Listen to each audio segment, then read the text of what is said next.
L'enfant est-il un adulte en miniature? On reçoit aujourd'hui Clément Sirier pour en parler avec nous. Je te laisse te présenter. Salut Romain, salut Seb, merci de votre invitation. Donc Clément Sirier, je suis préparateur physique, neurothérapeute à Centre PM Fitness à Blainville, au Québec. Ça fait quelques années maintenant que je suis ici et je me suis spécialisé depuis plusieurs années sur les troubles neurodéveloppementaux de l'enfant, donc tout ce qui va toucher au TDAH, au dyslexie, à l'autisme, à Tourette. Donc ça va toucher vraiment tous ces troubles-là. Donc, voilà, en rapide. Ok. Et tu disais que tu es préparateur physique et du coup, c'est plus dans l'objet coaching. Versus après, tu disais par rapport aux personnes de troubles neurodéveloppementaux, ça touche essentiellement les enfants ou aussi les adultes? Et comment tu distingues un petit peu ces deux professions, entre guillemets? Quand ça va toucher, ça peut toucher bien sûr autant les adultes que les enfants. Moi, j'aime vraiment plus travailler avec les enfants qu'avec les adultes, mais j'ai des adultes aussi. Lorsqu'on va avoir un trouble qui va pas être traité, le problème c'est que ça va pas se traiter, ça va pas se remettre tout seul dans le bon chemin.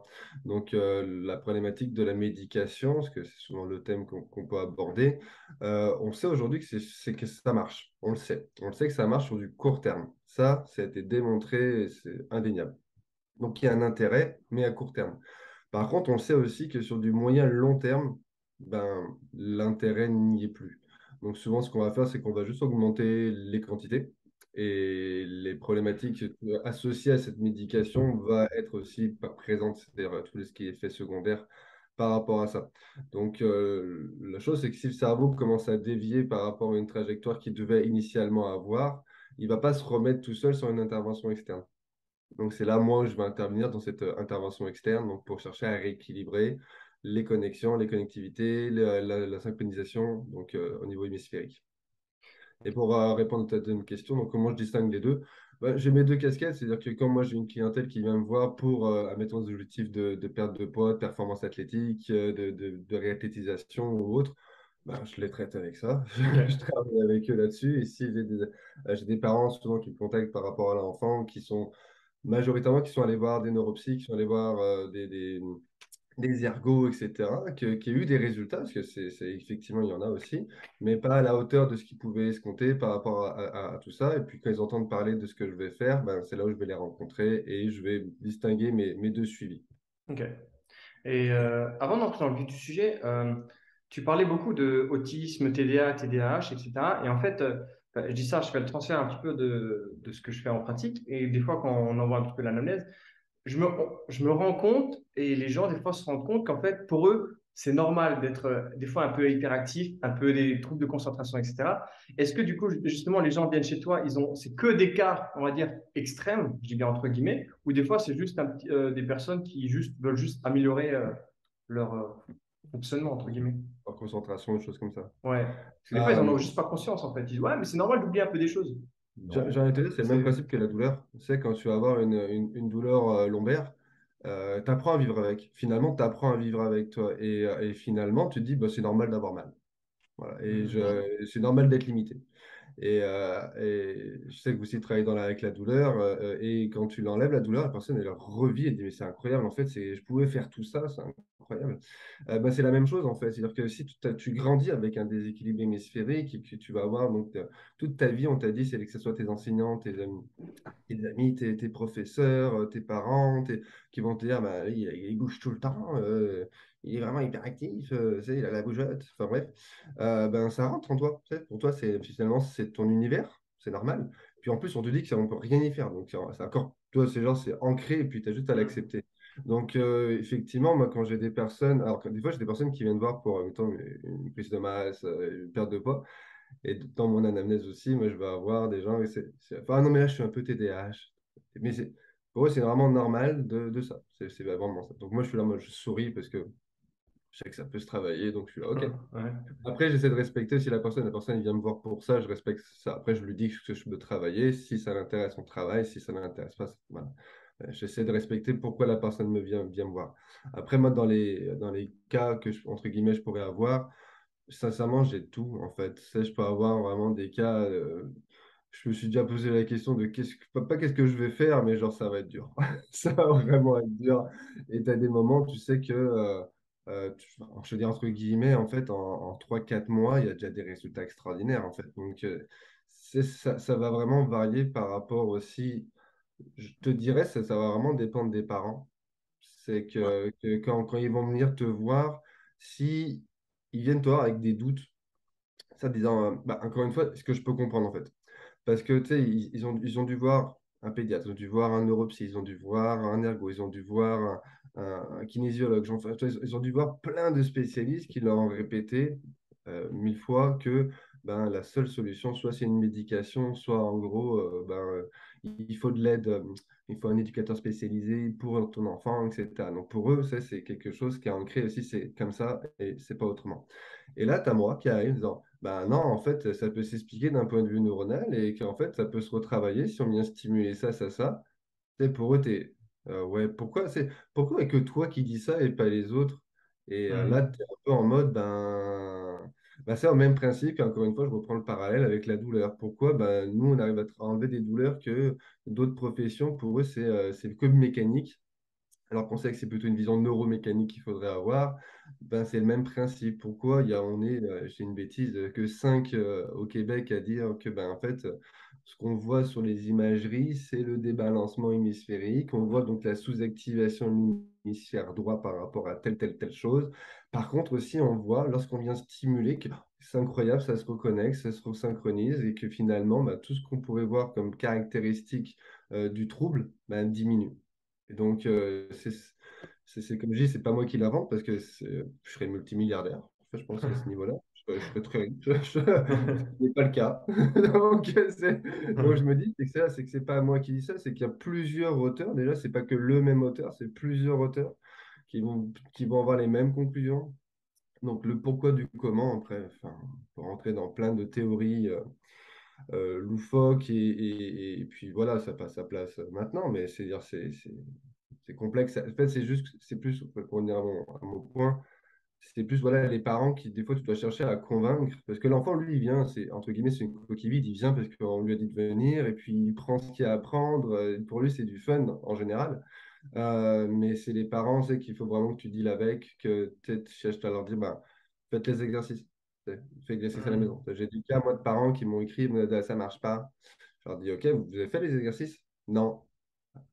Je leur dis, mais c'est comme, tu veux prendre des cuisses, ok? Tu fais des squats une fois par mois. Tu penses que tu vas avoir des cuisses? Ben non, eh ben c'est pareil pour le cerveau, c'est incroyable. Donc, donc il y a ça. Et puis après, quand les parents font vraiment l'exercice avec l'enfant, etc., plus avec mon travail et tout ça, donc vraiment un travail d'équipe, bah là, incroyable, les choses se passent. Donc, je prends les mêmes parents qui me écrivaient en disant ouais, il a pris un puzzle tout seul, il s'est posé tout seul, c'est la première fois. Puis, c'est la première fois il mange ça, alors qu'avant, il détestait ça. Et t'es là, ben, c'est que ça a rien de se changer, ça a rien de se passer, c'est que c'est bon, toi. Donc, la plus grosse difficulté, je te dirais, c'est pas vraiment les enfants, ce serait plutôt les parents. Et pour les adultes, quand j'en ai, puisque je te dis, ma communication est plus vers les parents-enfants.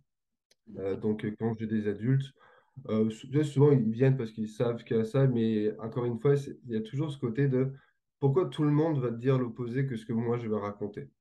Et ça, c'est compliqué parce que tu es constamment obligé de te justifier, de montrer des études, de montrer des documents, tout Mhm. ça. Moi, ce qui me dérange pas, parce que j'ai tout, mais c'est toujours, encore une fois, quand tu sors un peu des sentiers battus, ben, c'est sûr que tu luttes un peu contre tout le monde. Et du coup, de manière très concrète, pour ceux qui ne le savent pas forcément, tu t'es parlé avant justement de débalancement interhémisphérique, etc. Mais concrètement, qu'est-ce qui se passe dans la tête ou dans le cerveau justement d'une personne? Parce que du coup, comme tu disais, il y a des enfants, mais également des adultes, qui a justement des troubles neurodéveloppementaux. Qu'est-ce qui se passe concrètement? Avec des Ah, mots que tout le monde peut des mots comprendre. simples. Le Ouais. cerveau, la boule. Euh, donc, ce qui se passe, c'est ce qu'on va voir sur les imageries, c'est qu'on a nos deux hémisphères, ok? Nos deux hémisphères vont travailler ensemble, ok? Ils doivent communiquer ensemble et les deux font les mêmes tâches, ok? Jusqu'à là, on est tous d'accord. Mais dans ces tâches-là, il y a différentes fonctions et c'est là qu'on voit que ben, l'hémisphère droit va faire certaines fonctions que l'hémisphère gauche ne fait pas. Ce qui semble un peu normal. Pourquoi nous, on aurait un cerveau complet qui ferait deux fois la même chose? C'est-à-dire, je Mhm. pense que l'humain est tellement bien optimisé qu'il n'a pas besoin d'avoir les choses en double, hein. Donc, il y a des choses qui sont similaires, hein. C'est-à-dire qu'on sait que notre côté gauche va gérer notre côté droit, notre côté droit va gérer notre côté gauche. Jusqu'à là, c'est les mêmes fonctions, mais euh, collatérales. Mais il y a des tâches voilà, qui sont assez proches qui sont assez typiques du cerveau gauche et qui sont typiques du cerveau droit. Donc ça, voilà, c'est la chose qu'on sait, que c'est étudié, que voilà, ouais, ça, il n'y a pas grand-chose à redémontrer par rapport à ça. Ce qu'on va voir ensuite, c'est qu'il y a plusieurs parties du cerveau qui vont être dysfonctionnelles, c'est-à-dire qui vont être déconnectées, qui vont être moins actives, qui vont être, donc ça, c'est ce qu'on va voir. Et à l'inverse, on va avoir des zones du cerveau qui vont être, elles, suractivées ou vraiment beaucoup plus actives. Donc le niveau électrique, beaucoup plus que l'autre. Mhm. Ce qu'on va sur certains types de troubles, c'est qu'on va avoir plutôt un hémisphère droit sous-activé. Donc, certaines zones vont être sous-activées versus un hémisphère gauche qui va être suractivé. Donc, du coup, toutes les fonctions qui sont assez reliées à ce cerveau-là ben, vont être beaucoup plus versus l'autre côté du cerveau qui va être beaucoup moins. Et comme on sait qu'admettons, l'hémisphère droit, lui, il va gérer tout ce qui va être le contrôle du cerveau gauche. En fait, il va venir le freiner, il va venir le ralentir, il va venir contrôler un peu les émotions, il va être sur l'attention, il va être sur par rapport à freiner le système immunitaire, par exemple.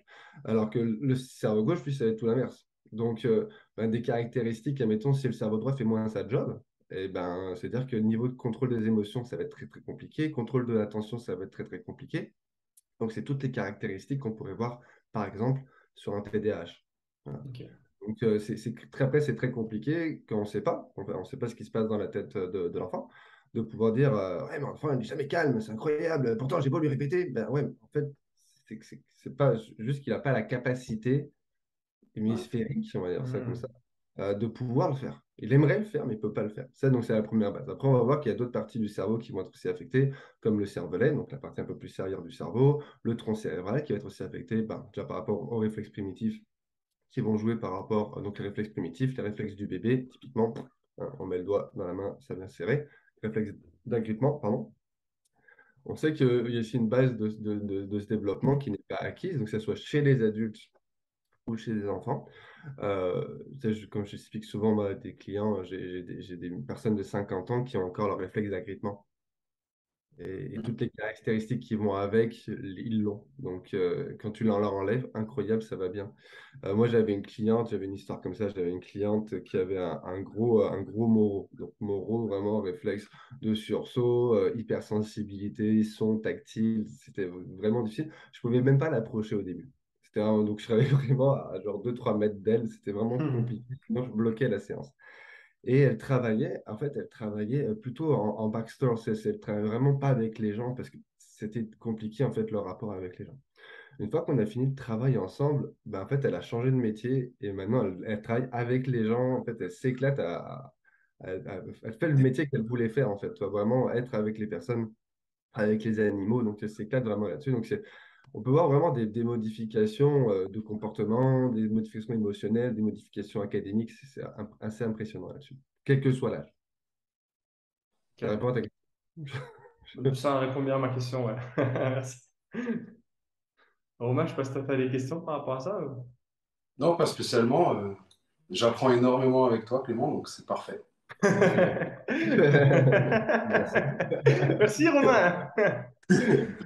Non, Non, mais c'est vrai que c'est incroyable, mais on revient toujours sur cette fameuse question de ce que je pose moi aux parents, que je pose à des médecins quand j'en croise, à ce que je pose à des neuropsych quand je les croise. Vous pouvez me dire précisément ce qui se passe dans la tête de l'enfant. Tu sais, déjà, si ouais, on mais arrive c'est à me ça en répondre à fait. cette question, déjà, je suis content. Souvent, quand on y répond, ben, c'est pas bon. Et souvent, les personnes ne sont pas capables de me répondre. Donc, c'est rare qu'on arrive vraiment à me répondre, ben, voilà, les troubles cérébelleux, les troubles hémisphériques, les Mhm. troubles mentaux, les troubles du corps calleux. Enfin, c'est rare qu'on va me répondre des choses comme ça. Et donc, du coup, moi, je suis là en mode, OK, ça marche. Alors qu'on a encore des études qui sortent, hein. Il y a encore pas longtemps, je publiais tout ça sur le TDAH. J'en ai encore d'autres là que j'ai encore en stock, là, j'ai envie de publier. Et encore une fois, je précise, mais c'est pas du même auteur. Ça, je trouve ça aussi intéressant, c'est qu'il y a des gens qui réfléchissent là-dessus, qui sortent effectivement du sentier un peu battu, du trouble là-dessus. Et c'est ça que moi je pense que l'avenir est là-dedans, que ce soit pour aider nos enfants, que ce soit aider, enfin, voilà, aider les enfants, parce que moi c'est vraiment mon leitmotiv quotidien. mais aussi aider des adultes, c'est-à-dire qu'il y a des adultes qui le vivent très très mal, hein, l'hypersensibilité. Moi, je suis sur un groupe d'hypersensibilité, parce que je trouve ça toujours intéressant si je peux aider des parents. Mais il y a beaucoup de croyances, il y a énormément de croyances, hein. Je m'étais même fait virer d'un groupe aussi c'était sur, pas sur les TDAH, c'était sur les dyslexies, je crois, ou je sais plus quoi. Et j'avais publié un truc en disant, bah, vous savez, voilà, un truc super simple que j'avais partagé, c'est sur le trouble cérébelleux versus dyslexie, un truc comme ça. Je crois que j'avais publié un truc comme ça. Et je m'étais fait mais défoncer et je me suis fait virer du groupe. Et j'étais là en mode, ok, et je l'avais très mal pris, je le vivais super mal. Et parce que en fait, je comprenais pas comment que j'apporte, en fait, j'apporte. On apporte des solutions, c'est-à-dire qu'il y a les scientifiques apportent des solutions sur ces troubles-là, mais non. Ne vous intéresse pas. Nous, on veut continuer la médication, on continue à se plaindre. Et je dis, ah, mais c'est dommage parce que euh, moi, en fait, je suis allé là-dedans parce que je pense que quand j'étais enfant, pas, j'étais pas complètement connecté. Et j'aurais tué, moi, étant gamin, pour qu'on on me dise, attends, en fait, c'est pas que tu es mauvais à l'école, parce que j'étais mauvais à l'école, et c'est pas parce que tu bouges tout le temps, c'est pas, voilà. En fait, il y a des choses que tu peux pas maîtriser, et c'est ça qui se passe dans ta tête, et on peut y travailler. Moi, je me souviens, anecdote, mais j'étais très mauvais à lancer des choses. Tout ce qui était sport de lancer, mais c'était une catastrophe. Et je trouvais des stratagèmes quand j'étais gamin pour pouvoir tout le temps contourner la situation, dire, ah non, là j'ai un peu mal au bras, ah non, parce qu'en fait, en soi, je savais que pas que j'avais mal au bras, mais je savais que j'étais mauvais là-dedans. Mais je pouvais pas l'expliquer, parce que c'était un truc qui était dans ma tête et je pouvais pas l'expliquer là-dessus. Et c'est ultra frustrant parce qu'on se dit, mais quand t'es un gamin, t'as tous tes potes qui sont là, hey, t'as fait ça et tout. Puis là, t'es là, ben non, je suis pas super là-dedans. Et c'est la honte hein, quand on est tous gamins, mais on a tous vécu ça, je pense, à un moment donné. Et, euh, et quand j'ai commencé donc là-dedans à connaître tout ça, je me dis, mais c'est ça que je veux faire, c'est ça que je veux aider. Tu vois. Donc, là, je reviens à la première question. Même toi, en termes de coaching, j'en fais même beaucoup, beaucoup, beaucoup moins aujourd'hui que je fais plus en neurothérapie qu'en coaching. Mais Ok. c'est ça. Génial. C'est énorme. Ouais, c'est vraiment. Ça me parle. Ouais, en fait, on a fait à peu près les mêmes formations et nous, avec Labo, du coup, on a pris le parti de se concentrer sur la stabilité réflexe, sur tout ce qui se passe par le tronc cérébral, parce que c'est un peu un grand oublié de la prépa physique, du coaching et de la prise en charge de l'humain. Et en fait, ce qui est intéressant, c'est qu'avec ce que tu nous expliques sur les débalancements interhémisphériques, il y a un lien tout fait, en fait, avec les réflexes archaïques qui sont dans le tronc cérébral et il y a un lien tout fait, entre guillemets, quand tu fais des bilans, avec les problèmes de stabilité réflexe, côté gauche versus côté droit. Et en fait, il y a tout qui s'imbrique, et je trouve ça vraiment puissant, en fait. Ouais, ouais, mais c'est là où on sait qu'on a fait les mêmes formations ensemble. Et c'est là quand tu commences, enfin, je pense qu'on a fait tout ça, parce que quand on finissait une formation, on a mis une nouvelle brique, mais il nous en restait encore des briques à mettre pour pouvoir Hmm. essayer d'avoir une espèce d'image un peu globale du travail. Et Ouais.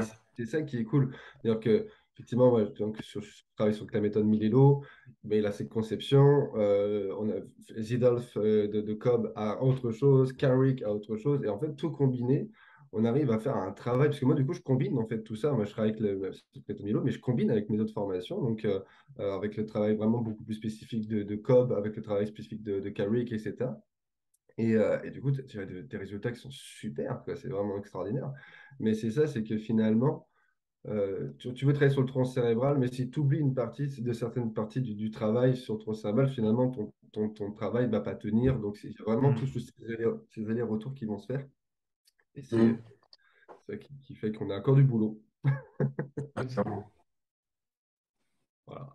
Parfait. Ben, écoute, merci Clem. Si, pour Merci finir, à dis-nous vous. juste où est-ce que, s'il y a des gens qui ont des questions ou autres, où est-ce qu'ils peuvent te contacter? Alors, question, tout ce qui est sur Instagram. Moi, mon compte, c'est clem.pmfitness.